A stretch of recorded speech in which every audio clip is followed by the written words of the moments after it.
had a paradigm shift. I'll never be able to look at the book of Ruth the same, thanks to Evangelist Sharon Blevins.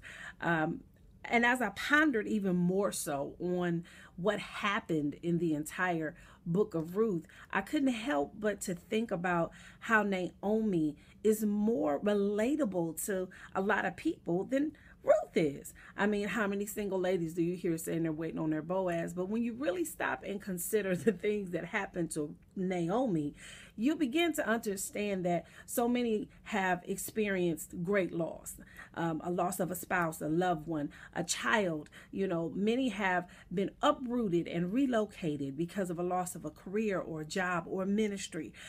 What about the loss of a good name and having to rebuild friendships and relationships all over again, starting over?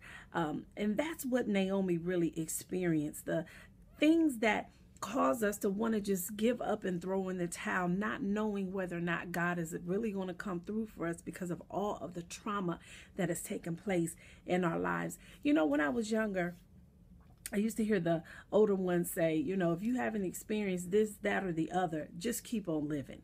And I just want to encourage you today, if you don't feel like you have experienced the goodness of God, honey, just keep on living.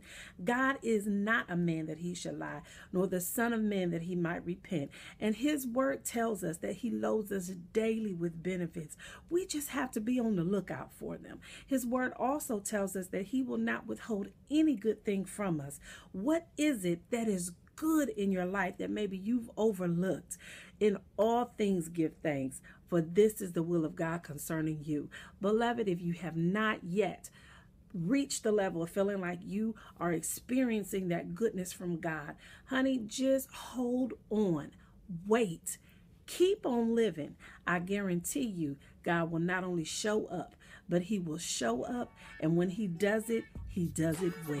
Have a beautifully blessed week in the Lord. Be encouraged. Trouble doesn't last always. I'm T.G. Thornton, and you can connect with me at tracygale.com.